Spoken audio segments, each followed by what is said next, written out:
This it for Bontrager? Ooh, Bontrager. Ouch! Another loss of the industry. Big names. One of the, I would say, grandfathers of the cycling mountain bike world of steel. Yes. Are they gone? They're going out. Ah, man. Bummer. But why? And who is Bontrager? I think his name is Keith, right? We'll review after this. Welcome to I Know a Guy Bicycles, hanging out with the guy. Hi, I'm Justin the Guy. Obviously I have a garage shop. Take scary how to use one bike at a time. If you want to be kept up to date on latest projects and topics, please like and subscribe. Welcome back to I Know a Guy Bicycles. As the wheel turns, so do the Days Are a Ride series. Yes, this is a very quiet shuffling of sunsetting a brand. Bontrager. Did not see very much news of this. I just heard some chatter from a couple other sources of the other big news that Trek released just recently of reducing 40% of their SKUs and reduction of 10% of their operations. Yeah, that is pretty big on the Trek perspective, and well, I think we need to back up. Go back in time when Keith Bontrager arrived on the scene of cycling. Yes. So, Keith Bontrager, who is this cat? Well, if you've been around in the cycling industry and you've walked in any Trek store in the last 2.5 decades, almost 3 now, you'd see the Bontrager branding. And you probably were like, oh, what's Bontrager? Or if you did dig into the Kool-Aid of Bontrager, you follow their parts, the wheels, the high-end stuff, and so forth. Back in the day, they had mountain bikes and road bikes that they produced. But before that, he was taking lawnmower engines and putting them on, motorcycles. And that was his passion till about 81-ish. But in the interim, he was thinking of getting into cycling. Well, he wanted to improve the steel frames of the late 70s and early 80s. Yeah, I didn't realize this cat was around that long. Yeah, born in 1957. That would put him, oh, damn, almost 70 years old. So, yeah, I can see where he might be kind of done doing cycling industry stuff and actually want to go ride his bike. Yeah, maybe. But in the 80s, he had and built up a basically brand of a Bontrager frames and so forth. Basically, he welded it themselves and improved the actual chain stays and gussetings of the frames. All these features of steel frames that actually are still being used today. Legendary engineer, influencer, whatever you may want to call him.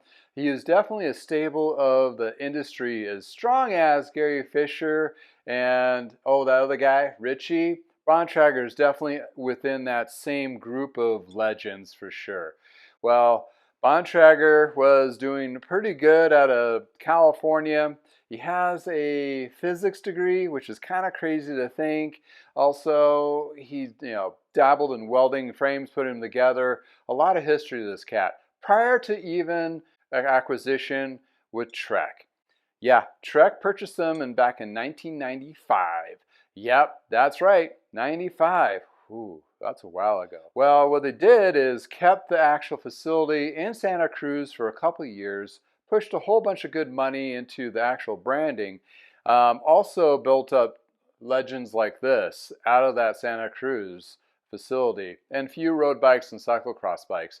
You'll very rarely see a few of these float around, but they're out there and they're classics. So if you find one in your neck of the woods, it's your size, get to grab it, fix it up, and go for a ride. Get that kind of classic car feel, but on a bike. That's what I'm talking about. Fun stuff, right? So what else did Bontrager do to mountain biking? Well, he changed the head tube angle. Also had custom forks made from RockShox, crowns for a different degree. Yeah, he was doing all sorts of cool stuff. These things ride phenomenally. Not light, but they ride phenomenally. Pretty awesome. Cuts the switchbacks and so forth. Don't ditch the 26ers. The 26ers are still really solid bikes, especially classics like this. This one has a RockShox Judy, which has some swap out speed springs. If you know what I'm talking about, comment below. Old school stuff, right? Yeah, it does have the V brakes versus disc, but those work pretty well. I mean, really, they did. I mean, they actually pretty decent wishbone design and a full chromoly frame. The feel is steel, you can't go wrong. Well, Trek bought them. Yep. And guess what else they bought? Well, Le Mans, Gary Fisher, Klein, Rolf Wheels, all about the same time within the first couple of years. What they were doing is they're splitting up brands between different bike shops within the same market. Yes, this is where I think the big turning point of Trek greed is actually really shines, because in our neck of the woods and Parker Bikes days back in the 90s, we were a Trek dealer, so we saw the Kool-Aid right up front, and we saw the actual greed come down the line. When they bought Le Mans, also Gary Fisher, guess who got those lines? Our competition, like 2 miles down the street. So they're pulling money out of every little bike shop. What's this have to do with Bontrager? Yes, it does a lot with Bontrager. Well, Bontrager was making frames. We had bikes in our location as well as Klein's. So we got to drink the Kool-Aid of Bontrager and really get his jive. Actually, it was pretty cool. But they phased the line out and he just went into parts. This is where the greed kicked in big time. Bontrager parts branding was being put on Klein's, Le Mans, Gary Fisher's, and so forth. And also all the accessories, clothing, grips, all these different parts, helmets, shoes. Guess what? All those brandings could be put into all these different shops that are not technically a Trek dealer, but they are Trek dealer. And there we're actually pulling money from all those particular points. Well, yeah, that ran its course. Yeah, they did really good with Bontrager branding and so forth. Even more recently, they went into REI with Bontrager, yes, you guessed it, accessories. Not the Trek bikes, just the Bontrager stuff. So REI was selling a whole bunch of their accessory stuff, as well as a few other companies that I'm not going to mention. But hey, guess what? They're pushing that all out. Well, it kind of blew my mind that Trek started phasing them out in 2023. Well, why? They need to reduce SKUs. Obviously, they have 40% reduction they got to do. By a part of that rebranding, they probably did a kind of really good hard look of what they had. A lot of SKUs, and it was a lot of 14 colors of one thing, and man, they went nuts. I mean, it was like clothing, 800 different jackets, shoes, 800 different shoes, stupidly priced to still stupidly expensive. Helmets, same thing. Too many choices, too many SKUs, and being a Trek dealer, there's no way you can carry even a tenth of that stuff in your store. You don't have enough floor space, number one. Second, you don't have even enough pockets of customers to buy all that stuff. Yeah, it made it confusing. They needed to streamline. Well, we've known this for the last 15 years, but they finally got slapped in the face like, oh, we need to phase out Bontrager, and they're just going to switch it with Trek branding. Wow, that's pretty big kind of let go. They've been pushing this brand for what, 25 plus years in their accessories, and they built it all up, and now they're just going to kind of let it go. There's really no backstory of what's going on. Is Bontrager just finally retiring? Is he taking his name with it? Is he parting ways? It doesn't seem like there's any major drama. They're just like, we're just going to change it to Trek. Huh. Interesting. It is very interesting, although they still have Bontrager accessories and stuff in REI in current day, as well as Electra bikes. That's another brand that they purchased and put into places as well that are not Trek stores. Any case, wonder what's going to happen with that. Well, REI is probably just going to not carry Trek stuff, and they'll probably just phase that out too. That's a big kind of let go of money. Why? Well, REI may have had some issues lately, letting some people off and that kind of deal, like all the other major companies. But they're opening another location, brand new, in Loveland, Colorado, about, I don't know, 7 miles from the current one in Fort Collins. They're expanding, putting it in a big, busy area. Guess what the competition there is? Shields, Bass Pro's shop is, I think, supposed to be coming in. Sportsman's Warehouse, Dick's Sporting Goods. It's the mecca of sporting stuff.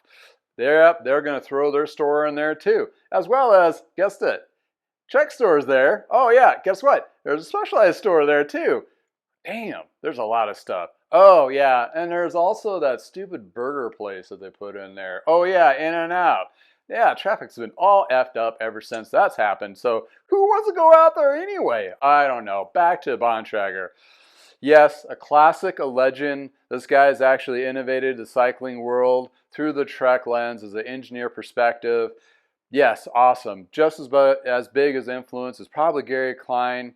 Gary Fisher, well, that guy was just a rock star anyway. I don't think he really knew much anything other than riding his bikes and being cool.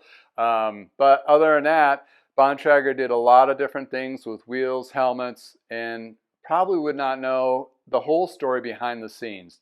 I hope there's a memoir of his experience at Trek and what he's done with the company and helped him push those particular envelopes later down the road. That'd be pretty cool, a nice read. But one of those things, yeah, the cat's gotten pretty old. I understand. And Bontrager, here's to you, my friend. I've enjoyed your bikes over the years and the products as well. Nothing really bad to say except that, you know, your big bad brother Trek gave you that and facilitated what you could do, but you know, they are a big corporation as well. But in any case, he had some cool stuff still out there. Highly recommend grabbing it and riding some of it yourself. But yeah, I guess he's tired and retiring and done. And I guess if he's not behind the scenes of actually putting his fingerprint on every product, he's no longer going to have his name on those products, which is kudos for him. Well, Trek's going to take that back over, and it's just going to be a Trek. I've already seen this in the local stores that bar tape is starting to turn into Trek bar tape versus the Bontrager. I think it's a huge mistake because they built up this brand for so long, and the name they should have kept and maybe pay him more royalties down the road and pay his grandchildren's BMX. Oh yeah, they made BMX bikes too. Kind of cool. In any case, one of those random things that you just come across and all this other hype of news and chaos and everything. Well, here's to you, Bontrager. Hats off to you. And I hope your days are filled with sunshine, warm sun, sea breeze air, riding your bike, having a great time, because you gave us a lot of fun toys to play with over the years, and kudos to you. But Trek, on the other hand, I think you better grab your ankles. Yeah, it's definitely one of those situations that you are, oh, yeah, like everybody else, in a lot of trouble. And 40% reduction in SKUs, this is a good chance of shifting that all over to 2026. Yeah, I get that. But yeah, the 10% reduction is quite a mystery. Yeah, that memo leaked in the very bad time. And you're making a lot of people nervous. And unfortunately, yes, there's probably going to be people that are going to lose their shirts. And yeah, and also this does not help the branding whatsoever for bike shops, independent that still carry Trek. But I'll get their insights here soon. I've talked to the Trek people, and they're like, "Yeah, we heard the memo." They didn't flinch really. I don't think the retail stores are going to actually feel any of this effect, except for less SKUs are becoming in the door. Other than that, they only have enough footprint to cover it. But here, this is what I would think is there if they listen to me and have my perspective. You can't cookie cutter your shops across the nation. You got at least 5 different styles of shops you got to cater to, at least, to mold those. Well, you got the college stores, which they can't figure out for the life of them. Well, Big Five Sporting Goods couldn't figure it out either. But it's one of those situations where it's very difficult to run a store from a college campus perspective. Second, well, you got like a tech, seasonal city, suburban type stores. Yeah, and that's what a lot of them are molded after. Also, where they have more higher end stuff. Well, you're going to have to figure out how you're going to do with beach cruiser shops and shops that are busy year round, like San Diego acquisition or Florida's acquisition.